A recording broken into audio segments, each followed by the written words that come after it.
এমন একটা জুস আজকে বানাইছি, এই জুস যদি দুজন ব্যক্তি একত্রে খায় তাহলে তাদের আত্মার পরিবর্তন হয়ে যাবে, একজনের বৈশিষ্ট্য আরেকজনের ভিতর চলে যাবে, দুজনের ক্যারেক্টারিস্টিক্স চেঞ্জ হয়ে যাবে। তবে যে কোনো বিজ্ঞানী কোনো কিছু আবিষ্কার করার পর সেটা অ্যাপ্লাই করে কোথায়?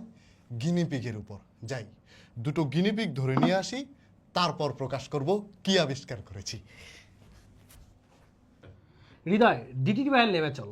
চলেন ভাই, একটু ঘুরে আসি। ভাই একটা শরবত দেখা যাইতেছে না? চল খাই, মজা হইব। চলেন ভাই, খাই আসি একটু।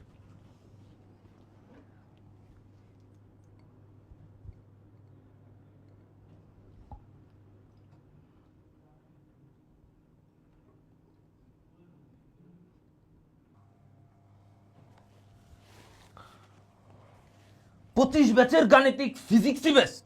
25 ব্যাচের বায়োবস বেস্ট। না, গাণিতিক ফিজিক্সই বেস্ট। না, বায়োবস বেস্ট। কিরে তোরা আমার ল্যাবে? কিরে হৃদয়? ভাই আমি এদিকে। ইয়াসিন, ভাই এদিকে। তার মানে তোরা কি এই জুস খাইছস? ভাই। কোনো গিনিপিগ ছাড়াই এক্সপেরিমেন্ট সফল হয়ে গেছে। বাচ্চারা, এই ধরনের এক্সপেরিমেন্ট শিখতে 26 ব্যাচের কেমিস্ট্রিতে জয়েন করে তুমিও আসতে পারবে ডিডিটি ভাইয়ের ল্যাবে। না, বায়োবস বেস্ট। না, গাণিতিক ফিজিক্সই বেস্ট। কে বেস্ট পরে দেখবো, আগে না, এটা মুখস্থ গাণিতিক করি। না।